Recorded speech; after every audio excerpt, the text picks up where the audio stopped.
एक आदमी से किसी ने कहा सत्संग में जाने से वैकुंठ मिलता है, स्वर्ग मिलता है। उस आदमी ने कहा कैसे मिलेगा, सत्संग से वैकुंठ मिलेगा? थोड़ा लोभी आदमी था। अब जो लोभी प्रवृत्ति का आदमी होता है उसे थोड़ा सा लोभ दे दीजिए तो वो तुरंत मान जाता है। जैसे शुरू में बच्चे जब स्कूल नहीं जाते थे, छोटे बच्चे होते थे तो उसको टॉफी दी जाती थी, चॉकलेट। चॉकलेट के लोभ में बच्चे स्कूल चले जाते थे। इसी तरह से उस आदमी को लोगों ने कहा कि यदि तुम सत्संग में जाओगे तो बैकुंठ मिलेगा। उसे लगा इतना सस्ता में बैकुंठ मिल जाएगा तो चल देते हैं, क्या दिक्कत है।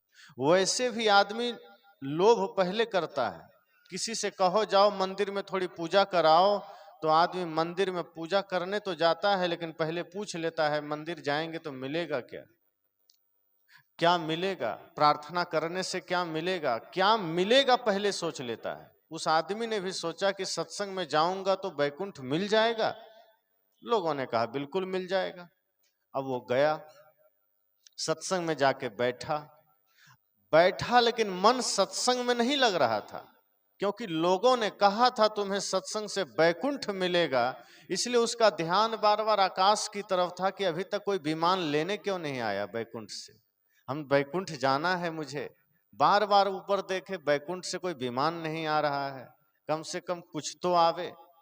2 घंटा निकल गया, लगा कि सब झूठे लोग हैं, सब धोखेबाज हैं, ये साधु लोग भी समाज को धोखा देता है। कहा बैकुंठ मिलेगा, वहां कुछ भी नहीं मिला। अब वो उठा, गुस्से में उठा, संत को, सज्जन को, सत्संगी को, पुजारी को, सबको गाली देता हुआ जा रहा था। और अपनी घर में पत्नी को भी गाली दे रहा था कि झूठ मूठ के सत्संग में जाती है, सत्संग से बैकुंठ मिलता है। 2 घंटे रुके, विमान की आवाज भी सुनाई नहीं दी, कहता है बैकुंठ मिलता है। वो साधु झूठ मूठ के कुछ से कुछ बक रहा था, गाली देता हुआ निकला। विचरण करते हुए नारद जी की दृष्टि पड़ गई, देखा कि एक आदमी संत को गाली दे रहा है। नारद जी को लगा कि जो संत इतने श्रेष्ठ होते हैं, जिसको राम जी ने भी अपने से ऊंचा कहा है कि अगर संत मिल जाए तो मुझसे भी ऊपर देखना, वो आदमी संत को गाली दे रहा है।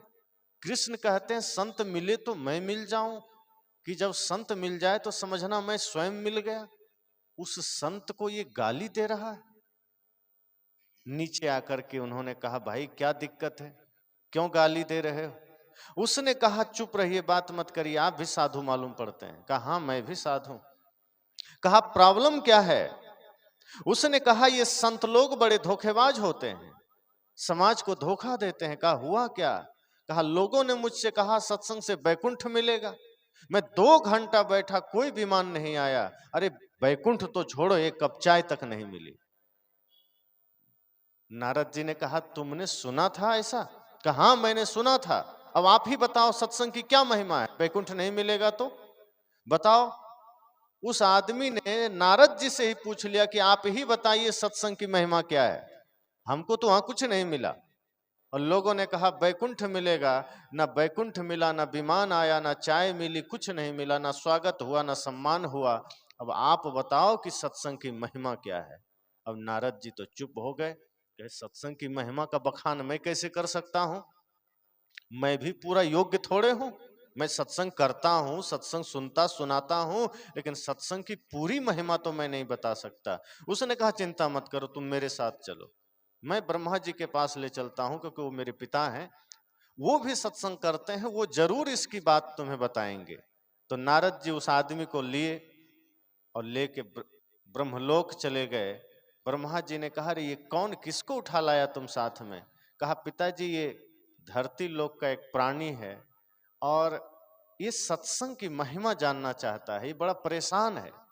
किसी ने इसको कह दिया सत्संग से बैकुंठ मिलता है, इसको कुछ नहीं मिला, ये गाली दे रहा था संतों को, इसलिए मैं आपके पास ले आया, आप इसको सत्संग की महिमा बता दीजिए। ब्रह्मा जी ने कहा क्षमा करें, सत्संग मैं भी करता हूं, बड़े भाव से करता हूं, बड़ी श्रद्धा से करता हूं, सुबह शाम करता हूं, बल्कि 8 जाम करता हूं, लेकिन सत्संग की महिमा का बखान तो मैं भी नहीं कर सकता।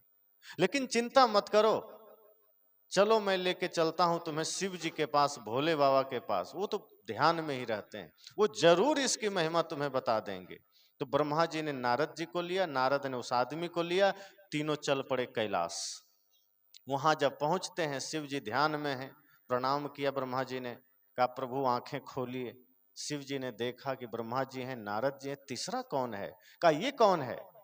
कहा ये धरती का एक आदमी है जिसको नारद उठा लाया है, ये सत्संग की महिमा जानना चाहता है, ये संतों को गाली दे रहा था, इसको सत्संग की महिमा का ज्ञान नहीं है और ये संत को गाली दे रहा था, ये बड़ा अपराध कर रहा था। प्रभु आप ही बताइए सत्संग की महिमा क्या है? शिव जी ने कहा मैं तो 24 घंटे राम नाम में लीन रहता हूं, मैं तो हमेशा सत्संग ही करता हूं, लेकिन सत्संग की महिमा का पूरा बखान मैं भी नहीं कर सकता। मैं जिस प्रभु का नाम लेता हूं, जिस भगवान का नाम लेता हूं, मैं जिसके नाम से सत्संग करता हूं, उसकी महिमा का पूरा बखान मैं भी नहीं कर सकता। अच्छा है, चलो उन्हीं से पूछ लेते हैं, विष्णु जी से, जिनका नाम मैं जपता हूं उन्हीं के पास चलते हैं। तो शिव जी ने ब्रह्मा जी को लिया, ब्रह्मा जी ने नारद को लिया, नारद ने उस आदमी को लिया और सब के सब चल पड़े बैकुंठ। अब बैकुंठ में जा करके देखते हैं तो विष्णु भगवान शैया पर लेटे हैं, उठकर बैठ गए। कहा आज इतने बड़े बड़े महारथी देवता यहाँ चले आ रहे हैं, बड़ा सौभाग्य की बात है। शिव जी ने कहा भगवान ये धरती का एक आदमी है जो सत्संग की महिमा जानना चाहता है। अब सत्संग की महिमा, प्रभु नाम की महिमा तो मैं भी जानता करता हूं, लेकिन मैं सोचा आपसे ही पूछ लिया जाए, चूंकि आपका ही नाम जपते हैं। विष्णु जी ने उस आदमी को बुलाया, कहा इधर आओ, तुमने क्या सुना था? उसने कहा मैंने सुना था सत्संग से वैकुंठ मिलता है, लेकिन हमको तो चाय भी नहीं मिली। कहा अच्छा तो चाय की समस्या है? कहा नहीं नहीं, वैकुंठ क्यों नहीं मिला? विष्णु जी ने उसका कान पकड़ा, कहा रे मूर्ख, अभी तुम जहां खड़े हो और तेरे सामने जो खड़े हैं शिव हैं, ब्रह्मा है, मैं खुद विष्णु हूं, और तुम बैकुंठ में खड़े हो। थोड़े से सत्संग में जाने से तुम गलती से ही सही बैकुंठ पहुंच चुके हो और तुम कहते हो कि बैकुंठ नहीं मिला, ये तेरा घर है क्या? एक थप्पड़ दिया, कर ले जाओ इसको वापस। नारद जी से कहा देखा, इस सत्संग में गलती से ही गया था, ये सत्संग में जाना नहीं चाहता था, लेकिन गलती से जाने के बाद भी गलती से ही सही ये बैकुंठ ही नहीं ब्रह्मलोक की यात्रा कर लिया, शिवलोक की यात्रा कर लिया, बैकुंठ की यात्रा कर लिया। सोचो यदि ये सच्चे मन से सत्संग में गया होता तो इसके जीवन में आज सच में बैकुंठ में वास हो जाता, इसका जीवन यहाँ लीन हो जाता। लेकिन गलती से ही सही इसने बैकुंठ का दर्शन तो किया। उस आदमी को तब एहसास हुआ कि सच में आज जो आदमी जीते जी एक अच्छी जगह तक नहीं घूम पाता, हम जीते जी साक्षात बैकुंठ का दर्शन कर लिए। सत्संग की महिमा इससे बड़ी और क्या हो सकती है? लेकिन हमने तो पूरा जीवन यूं ही गंवा दिया। अब उसको एहसास हुआ कि मैं तो दुनियादारी में गंवा दिया, धन बटोरने में गंवा दिया, मैंने तो परिवार बढ़ाने में गंवा दिया, झूठी मान प्रतिष्ठा में समय गंवा दिया। और जो सच में सत्संग जीवन के लिए अमृत हो सकता था, जो सत्संग हमें सच में भगवान से मिला सकता था, वो सत्संग को हमने सोचा ही नहीं, महत्व ही नहीं दिया। दुनियादारी में लगाया, शरीर को सजाने में लगाया, घर को सजाने में लगाया, दुनियादारी में दौड़ते रहा। और जब सत्संग जो कि जीवन का ऊर्जा था, जो जीवन का प्राण था, जहां से जीवन को दिशा मिलती, जिस हेतु से ये शरीर मिला उसका ही काम नहीं किया, बाकी सारा काम किया। जिस हेतु से ये शरीर मिला वो काम नहीं किया। जैसे आप बाजार जाएं, कपड़ा खरीदें पहनने के लिए, और उस कपड़े को कभी पहने ही नहीं, बक्सा में बंद करके रखे रहें, क्या फायदा? कपड़ा तो पहनने के लिए लिए थे, आप पहनते ही नहीं। तो सत्संग जितनी आवश्यक है जीवन के लिए, उतना आवश्यक तो कुछ भी नहीं है। क्योंकि सत्संग हमारे जीवन को स्वर्ग का जीवन बना देता है, आनंद का जीवन बना देता है। बहुत से लोग हैं जो पहला दिन दूसरे दिन नहीं आए होंगे। मैंने कहा था कि सत्संग करने से हमें वो ज्ञान मिल जाता है, वो बोध मिल जाता है कि संसार में हम अच्छे से जी सकते हैं, और जिस लिए शरीर मिला वो काम करके जा सकते हैं, लेकिन हम वो नहीं कर पाते। और समय आ जाता है मृत्यु का और यहाँ से जाना पड़ता है, और हम कुछ देकर भी नहीं जाते, प्रकृति से लेते हैं। अब सुबह से देख लीजिए, बारिश हो रही है, ये बारिश भले ही किसी मायने में नुकसान कर रही, लेकिन खेतों में जब इसकी जरूरत होती है तो सोचिए कितना काम की चीज है। ये धूप न निकले तो आदमी मर जाएगा, ये प्राण ऊर्जा है। ये वायु न चले तो आदमी मर जाएगा। क्या इन चीजों के बदले आप कुछ देते हैं प्रकृति को? वायु आप ले रहे हैं, श्वास ले रहे हैं, पानी ले रहे हैं, जमीन पर चल रहे हैं, बदले में कुछ नहीं लेते। लेकिन वो चीज हम सीखते नहीं है कि हमें भी कुछ देकर जाना है, हमें भी लोगों के साथ व्यवहार प्रेम में जी कर जाना है, कि प्रेम बांट कर जाना है, कुछ सेवा करके जाना है। नहीं, हमें तो लगता है बस बटोरते चलें, और यहाँ से जब बटोरते बटोरते समय पूरा हो जाता है, मृत्यु आती है, कहती चल अब समय हो गया। तब आदमी कहता है अरे हम तो अभी ठीक से खाए पिए भी नहीं, ठीक से कपड़े भी नहीं पहने, अभी तो पोते की शादी भी नहीं देखे। मृत्यु कहती अब तुम बाद में देखना, अब तो चलो तेरा समय हो गया। इसीलिए संत जन कहते हैं कि जीवन में जागकर जीना, ये सत्संग बड़े सौभाग्य से मिलता है, दुर्लभ सत्संग है। ये सत्संग को ये मत समझिए कि 2 घंटे का क्रिया है कोई, ये सत्संग जीवन दर्शन है, जो घर में भी हो सकता है, बाजार में भी हो सकता है, खेत खलिहान में भी हो सकता है। सत्संग सिर्फ सत्संग पंडाल में ही होगा ऐसी बात नहीं है। सत्संग आप चाहे जहां कर सकते हैं। सत्संग का मतलब है कि मन का पवित्र हो जाना, सत्संग का मतलब है कि आपके रिश्ते बेहतर हो जाना, सत्संग का मतलब है कि आपके हृदय में माता पिता गुरु और देश के प्रति भक्ति जागृत हो जाना। सत्संग का मतलब है कि सुनने के बाद माता पिता गुरु को आप श्रद्धा की दृष्टि से देखने लग जाएं, भाई भाई के बीच जो झगड़े हैं वो मिट जाए। अगर सत्संग करने के बाद भी ये सब न मिटे तो सत्संग व्यर्थ है। इसलिए संतों ने कहा जीवन के अंतिम घड़ी तक ये याद रखना कि संसार काम नहीं आएगा, ये सिर्फ खाने पीने के लिए है, जीने के लिए है, लेकिन जब यहाँ से जाना होगा तो आपकी कमाई साथ जाएगी, धर्म की कमाई साथ जाएगी, या पाप की कमाई जाएगी या धर्म की जाएगी। अब आप अच्छा कमा कर जाएंगे तो सम्मानित होकर जाएंगे, बुरा कमा कर जाएंगे तो मरने के बाद भी लोग गालियां देंगे। अब सोचना यह है कि राम की तरह जाना है या रावण की तरह जाना है। अगर यहाँ से नफरत करके जाएंगे, गलत करके जाएंगे, गलत काम करके जाएंगे तो रावण की तरह हर साल पुतला जलाया जाएगा। और अगर माता पिता गुरु की सेवा करके जाएंगे तो राम की तरह पूजा होगी, भगत सिंह की तरह पूजा होगी, चंद्रशेखर आजाद की तरह पूजा होगी, खुदीराम बोस की तरह पूजा होगी, नेताजी सुभाष की तरह पूजा होगी।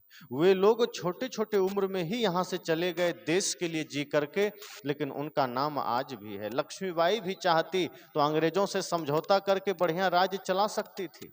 इसी झांसी की रानी थी, अंग्रेज ने उनको दिया था मौका कि चलो हम मिल करके राज्य चलाते हैं। उन्होंने कहा नहीं, ये भारत माता, ये भारत भूमि मेरी जननी है, और इसके साथ तुम गद्दारी कर रहे हो, तुमसे हम साठगांठ नहीं कर सकते, भले ही मर क्यों ना जाए। इस देश के लिए उन्होंने अपने प्राण न्यौछावर कर दिए। वो भले ही 30 साल की उम्र में धरती से चली गई, लेकिन आज सबके दिलों में वास करती है, सब श्रद्धा से उनको स्मरण करते हैं। तो बनना है ऐसा बनो कि यहां से जाओ तो भी याद करें। अगर बिना कुछ किए चले गए, अगर बिना कमाई के चले गए, लड़ाई झगड़े करके चले गए, तो दूसरे तो छोड़ो अपने लोग भी भुला देंगे, अपने परिवार के लोग भी आपको 15 दिन से ज्यादा याद नहीं करेंगे, वो भी आपका संस्कार करके भूल जाएंगे, मस्ती में जीने लगेंगे। लेकिन कर्म जब बढ़िया करके जाएंगे तो अपने गैर भी आपको दिल में धारण करेंगे। तो बनना है तो ऐसा बन के जाना, करना है तो ऐसे काम करके जाना। इन नफरतें फैला करके जाने से कुछ नहीं मिलता। आप देख लीजिए कसाब लादेन जैसे लोगों को यहाँ से नफरत फैला करके हिंसा करके गया, कितनी गालियां खाता है मरने के बाद भी। अगर वैसा ही करके आप जा रहे हैं, आज भी देखिए कई माफिया होते हैं जो लोगों को सताते हैं, मारते हैं, खून बहाते हैं, और कुत्ते की मौत मारे जाते हैं। क्या नाम रह जाता है उसकी, क्या पहचान रह जाती है उसकी। लेकिन कोई धर्मात्मा है जो खुद भी जीता है, दूसरों को भी जीने देता है, खुद भी खाता है, दूसरे को भी खिलाता है, खुद भी प्रेम में जीता है, दूसरे को भी प्रेम बांटता है, उसका नाम अमर हो जाता है। तो जीना है ऐसा बन के जिए कि आप भी प्रेम में जिए, दुनिया को भी प्रेम बांटें। जीना है तो ऐसा जीवन बिताइए कि आप भी अहिंसा में जिए, दूसरे को भी अहिंसा की शिक्षा दें, वरना यहाँ से खाली हाथ जाना है, ये सत्य है। ये बोध हमेशा बनी रहे कि हमें खाली हाथ जाना है, यहाँ से कुछ लेकर नहीं जाना, ये शरीर भी यहीं रह जाना है। ये शरीर कब छूट जाए कौन जानता है। ये 5वां दिन है आज, देखिए सब मेला कुछ देर का मेला है, हम लोग भी चल देंगे, आप लोग भी भोजन करके चल देंगे यहाँ, फिर वो स्थिति नहीं रह जाएगी, पंडाल उखड़ जाएंगे, बाजा वाला घर चला जाएगा, आप सब घर चले जाएंगे, हम लोग भी चले जाएंगे। यही तो संसार है, जो बनता है वो बिगड़ता है, जिसका निर्माण होता है उसका विनाश होता है। फिर इस मायावी संसार में हम क्या स्थायी हैं? हमारा जीवन अस्थाई है? हमारा क्या अस्थाई है? कुछ अस्थाई नहीं है। जिस जमीन के लिए आज झगड़े होते हैं 200 साल पहले किसी और के नाम थी। इसी गांव में, इसी शहर में आप देख लीजिए 500 साल पहले जो स्थितियां रही होगी आज नहीं है, और 500 साल बाद यहाँ क्या होगा नहीं होगा कोई नहीं जानता। जो जमीन के लिए आज हम लड़ते हैं, आज हमारे नाम पर है, कल किसी और के नाम पर होगा, परसों किसी और के नाम पर होगा। यहाँ किसी की रजिस्ट्री नहीं है, लेकिन आदमी प्राण गंवा देता है, खून खराबा कर लेता है, और जिस कमाई को करके जाना था उसका ध्यान जीवन भर नहीं आता। मीराबाई के पास तो सब कुछ था, सोने चांदी हीरे जवाहरात, लेकिन दुख में पीड़ा में जीवन जीती थी। गुरु का ज्ञान मिल गया, उन्होंने कहा ये धन दौलत तो क्षणिक है, ये मेरे काम का नहीं, और उसने उसका त्याग कर दिया, फकीरी वाना पहना। और तब उन्होंने क्या कहा, ऐसी लागी लगन मीरा हो गई मगन, वो तो गली गली हरि गुण गाने लगी। कहा अब मैं लगन लग गई मेरी, अब मैं मगन हो गई, अब मुझे प्रसन्नता मिली। तो लोगों ने कहा कैसी प्रसन्नता मिली, क्या मिल गया तुम्हें? तब उन्होंने क्या कहा, पायो जी मैंने राम रतन धन पायो, वस्तु अमोलिक दी मेरे सतगुरु, वस्तु अमोलिक दी मेरे सतगुरु, कृपा करी अपनायो, पायो जी मैंने राम रतन धन पायो। उन्होंने कहा मैंने राम का धन पाया है। ये दुनिया का धन तो ले लेगा लोग, या तो चोर चुरा लेगा, या बेटे बहू बांट लेंगे, या फिर ऐसे भी कहीं मिट जाएगा। ये धन तो सिर्फ जीवन बसर के लिए है, खाने पीने के लिए है, ये भी चाहिए, लेकिन इसी में इतना मत अटक जाना कि उस धन का पता ही भूल जाओ। उस धन, तो लोगों ने कहा वो धन कौन सा है? उन्होंने कहा वो राम का धन है, वो प्रेम का धन है, वो सत्य का धन है। अगर जिस दिन हमारे जीवन में वो राम का धन आ गया, प्रेम का धन आ गया, तो खर्चे नहीं कोई चोर न लूटे, दिन दिन बढ़त सवायो। का बाहर का धन तो कोई चोर लूट लेगा, खर्च हो जाएगा, लेकिन जिस प्रेम के धन की बात मैं कर रही हूं, जिस भक्ति के धन की बात मैं कर रही हूं, उसको कोई न लूट सकता है न बांट सकता है। इसलिए पायो जी मैंने राम रतन धन पायो। संत यही तो कहते हैं कि उस धन के बारे में भी तो सोचना, उस धन का पता इसी सत्संग में मिलता है। हर व्यक्ति के जीवन में उस धन की आवश्यकता है, वो भक्ति का धन। और भक्ति का मतलब है कि मन निर्मल हो जाना। जब तक मन निर्मल नहीं है, ना भक्ति मिलेगी, ना राम मिलेंगे, ना सुख, ना समृद्धि, ना स्वर्ग। एक आदमी राम जी के पीछे दौड़ रहा था, तपस्या किया था, उसके बाद देखा कि राम जी तो ऐसे मिलेंगे नहीं, वो दौड़ने लगा राम जी के पीछे। कहीं राम जी नजर आ गए, वो दौड़ने लगा। दौड़ते दौड़ते थक गया, राम का नाम लिए जा रहा है, दौड़ते चला जा रहा है, राम जी के पीछे भागते चला जा रहा है। काफी दिन चलने के बाद राम जी दर्शन दे दिए, अर्थात राम जी दिखाई देने लगे। देखा कि आगे आगे राम जी जा रहे हैं, उसको लगा कि अब हम राम जी से मिल लेंगे। इतने दिन से हम दौड़ रहे थे, इतने दिन से हमारी यात्रा चल रही थी, राम जी दिखाई नहीं दिए, लेकिन अब हम राम जी को मिल लेंगे, क्योंकि अब राम दिखने लगे हैं। और राम जी धीरे धीरे आगे बढ़ते चले जा रहे हैं। राम जी की यात्रा आगे चलती चली जा रही है। राम जी रुकते नहीं हैं, राम चलते चले जा रहे हैं। उस आदमी को लगा कि अब तो राम जी से भेंट हो ही जाएगी, अब राम जी का दर्शन हो ही जाएगा। अब राम जी से दर्शन में कोई समस्या नहीं है। उस आदमी ने सोचा अब तो राम से भेंट हो जाएगी, क्योंकि राम जी दिखने लगे हैं। थोड़ा और तेज चला, थोड़ा और कदम बढ़ाया, अब इतना फासला बच गया था, मुश्किल से 10 फीट का। अब वो और तेज चलना शुरू किया। राम जी मुड़कर देखते हैं, कहा अरे तुम मेरे पीछे क्यों भाग रहे हो? उसने कहा पूरी दुनिया तो आप ही के पीछे भाग रही है, आप ही का नाम लेती है।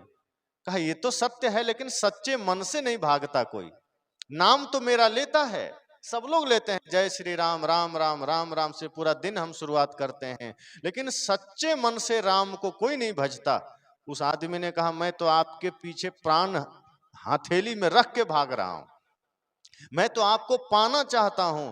राम जी ने कहा, अरे तू क्या पाना चाहता है, मुझे मेरे पाने वाले बहुत कम लोग हैं, लोग नाम बस लेते हैं, मेरा नाम लेते हैं और मैं जाता हूं, भाग जाता है।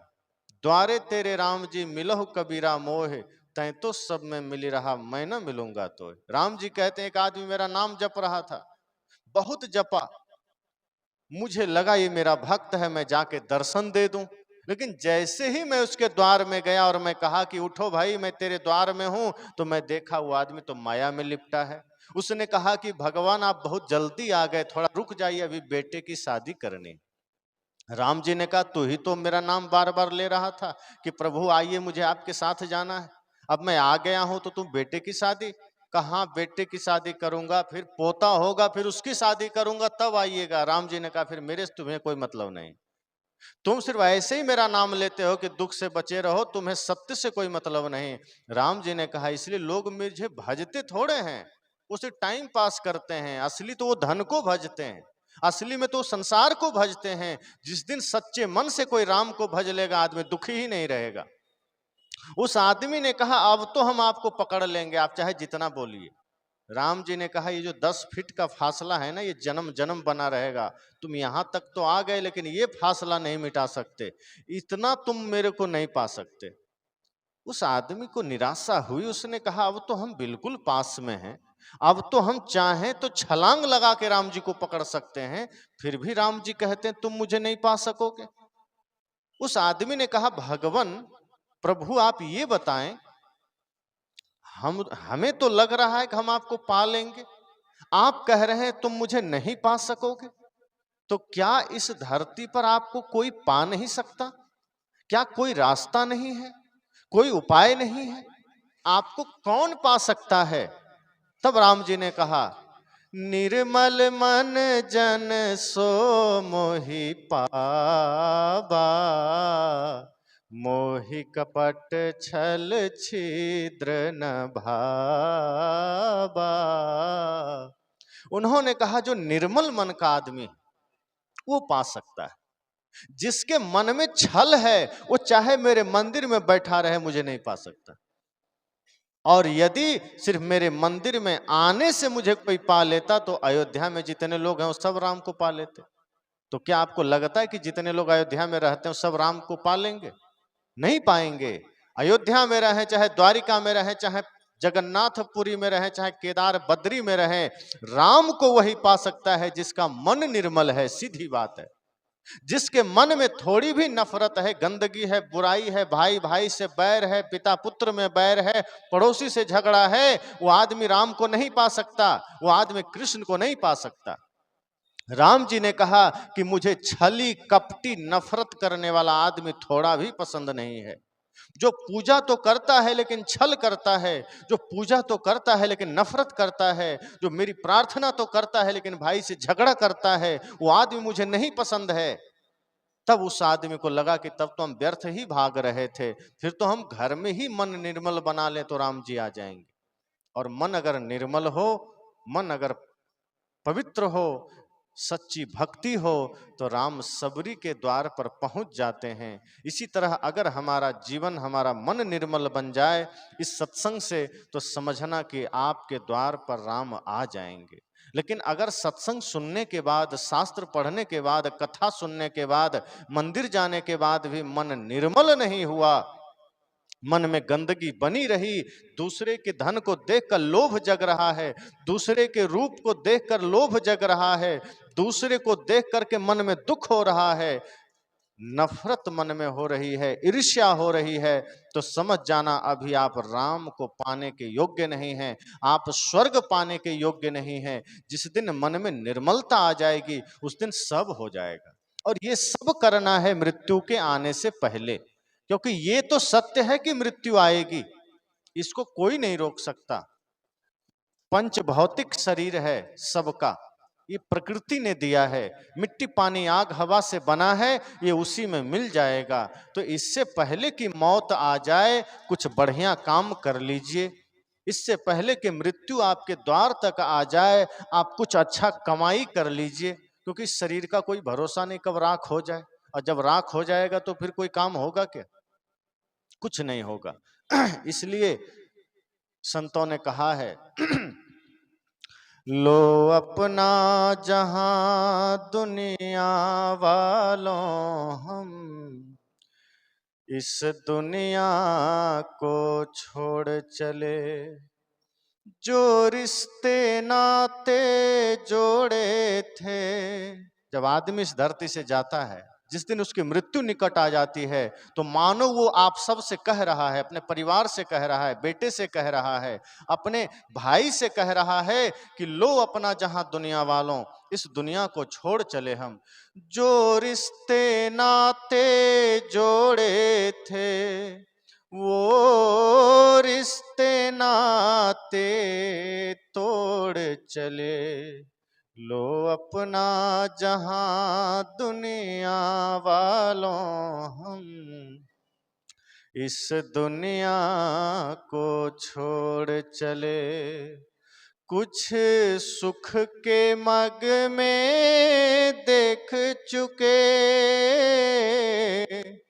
कुछ दुख के सदमे झेल चुके, तकदीर की अंधी गर्दिश ने, तकदीर की अंधी गर्दिश ने जो खेल खिलाए खेल लिए, लो अपना जहां दुनिया वालों हम इस दुनिया को छोड़ चले।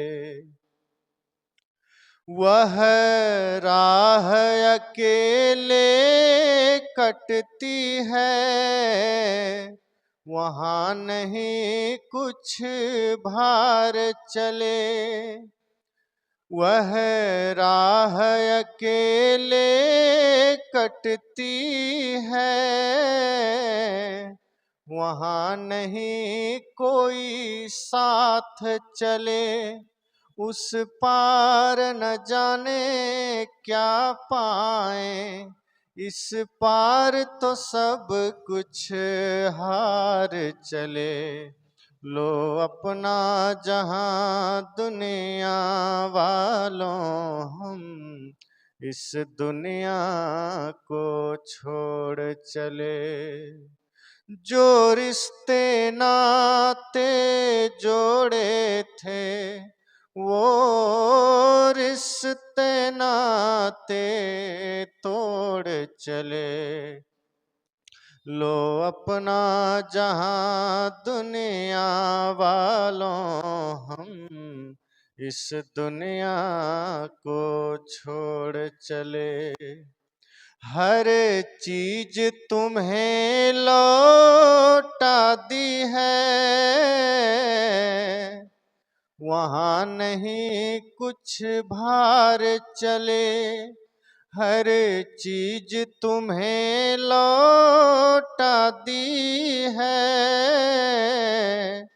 वहां नहीं कुछ भार चले, पर दोष न देना ऐ लोगों, पर दोष न देना ऐ लोगों, देखो खाली हाथ चले, लो अपना जहां दुनिया वालों हम इस दुनिया को छोड़ चले, जो रिश्ते नाते जोड़े थे वो रिश्ते नाते तोड़ चले, लो अपना जहां दुनिया वालों हम इस दुनिया को छोड़ चले। यही भाव अगर जीवन में बना रहे तो समझ जाना कि जीवन को आप जीत कर जाएंगे, वरना सब हार के चले जाएंगे।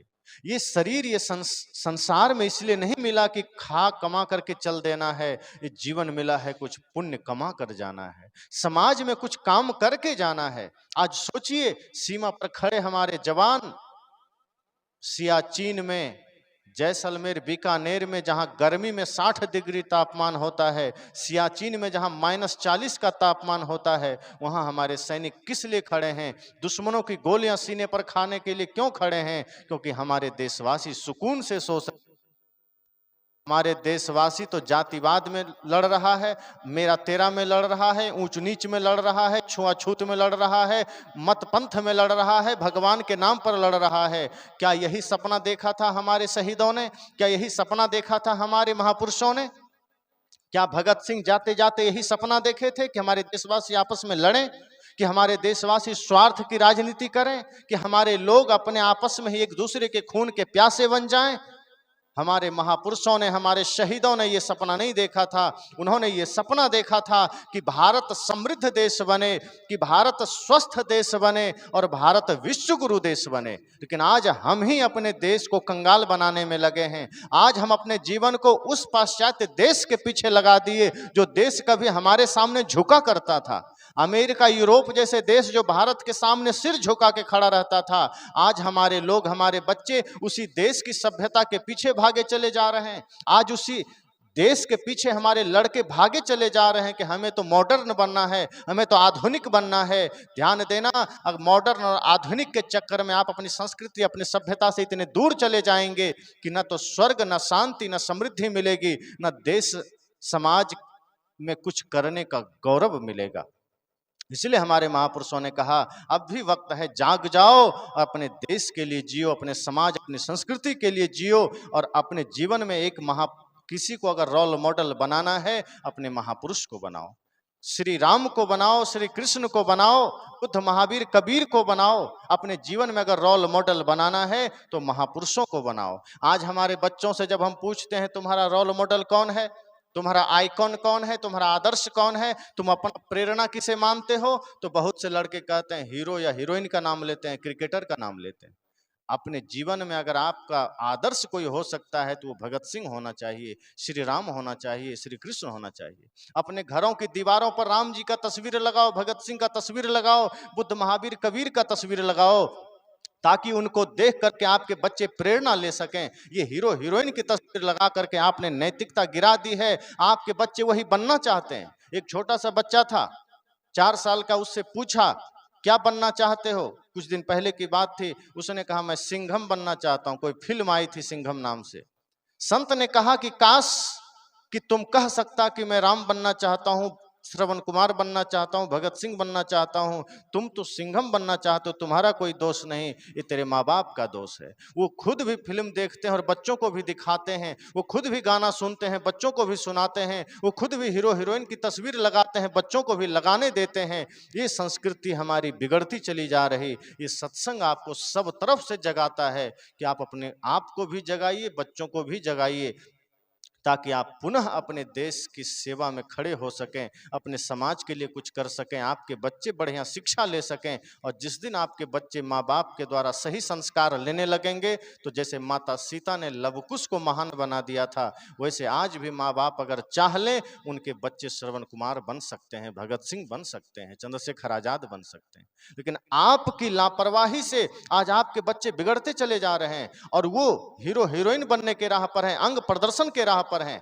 जिस देश में अपनी साधना से, अपने ज्ञान से, अपने वीरता से नाम रोशन किया जाता था, और वैसे भी ये देश सती साध्वियों का देश है, वीर पुरुषों का देश है, महापुरुषों का देश है, वीरांगनाओं का देश है। लेकिन आज आपके बच्चे मॉडर्न युग में अंग प्रदर्शन करके और बच्चियां मिस इंडिया और मिस वर्ल्ड बनने की ख्वाहिश में भागे चले जा रहे हैं। अपनी सभ्यता संस्कृति को छोड़ करके अंग प्रदर्शन में लगे चले जा रहे हैं। उनको लौटाइए, अपनी संस्कृति में आइए कि बनना है तो मीराबाई बनो, बनना है तो माँ सीता की तरह बनो, बनना है तो लक्ष्मीबाई बनो, जो अंग प्रदर्शन से नहीं, अपने शौर्य प्रदर्शन से, अपने ज्ञान प्रदर्शन से इस दुनिया में नाम कमाया था। इसलिए मैंने कहा ये सत्संग आपके जीवन के समस्याओं का समाधान हो सकता है, ये सत्संग आपके जीवन के प्रश्नों का उत्तर हो सकता है। इसलिए आज ये अंतिम दिन, अंतिम सत्र और अंतिम घड़ी है। अब ये भजन जो जिसका अर्थ सेवा है, सत्संग है, साधना है, ये अब पूर्ण होने वाला है। इसके बाद आप भोजन भी करेंगे, आप सब विदा भी लेंगे, लेकिन एक एक बात अपने गांठ में बांध कर जाना कि जो ज्ञान 5 दिनों में सुने हैं, जो ज्ञान आज आपने सुना है, वो मेरा नहीं, वो महापुरुषों का ज्ञान है। उसे आप अपने जीवन में उतारिए। जो अच्छी लगे उसे रखिए, जो अच्छी ना लगे उसे वापस कर दीजिए, लेकिन कोशिश करिए कि हमें भी सत्य पथ पर चलना है, वरना एक दिन यमराज लेकर चला जाएगा, कुछ यहाँ रह नहीं जाएगा। इसलिए संकल्प ले लीजिए कि मुझे भी अपने महापुरुषों के राह पर चलना है, मुझे राक्षसों के राह पर नहीं चलना है। अगर आप राम का नाम लेते हैं और कर्म रावण का जीते हैं, तो आप इस धरती से नाम गंवा कर जाएंगे, कमा कर नहीं जाएंगे। इसलिए संकल्प लीजिए। इसी के साथ सबको मंगल कामना देते, रामदयाल जी को शुभकामना देते कि उन्होंने एक संकल्प लिया सत्संग का। सत्संग का संकल्प लेना भी बड़ी बात है। और सत्संग किसी मतपंथ का नहीं होता, किसी संप्रदाय का नहीं होता, ये तो मानव मात्र के लिए होता है। और जहाँ भी सत्संग हो, जहाँ भी जीवन की बातें बताई जाए, वहाँ सबको जुड़ना चाहिए, जाना चाहिए। हाँ, आज के समय में कुछ ऐसे तथाकथित धर्मगुरु भी हैं जो समाज को बरगलाते हैं। इसी गद्दी में बैठ करके झूठ भी बोले जाते हैं, इसी गद्दी में बैठ करके लोगों को भ्रम में भी डाला जाता है। लेकिन सदगुरु कबीर का जो ज्ञान है, वो भ्रम को काटने वाला ज्ञान है। वो कभी नहीं पाखंड का पक्षधर हैं, वो मानवता को जोड़ने वाला ज्ञान है, उस समाज को एक सूत्र में बांधने वाला ज्ञान है। और जो सत्संग समाज को तोड़ दे, वो सत्संग हो ही नहीं सकता। जो सत्संग इंसान को इंसान से तोड़ दे, वो सत्संग हो ही नहीं सकता। सत्संग तो वही सार्थक है जो इंसान को जोड़ दे, प्राणी मात्र को एक सूत्र में बांध दे, जो सबके दिलों में एक सूत्र बांध दे प्रेम का। तो इसी सत्संग को, इसी तरह के सत्संग को आप जीवन में उतारिए, इसी तरह के सत्संग में जुड़िए और पूरी मानवता में अपना भी एक हिस्सेदार बनिए। शुभकामना इसी के साथ सबको पुनः देते हुए वाणी को विराम देता हूं।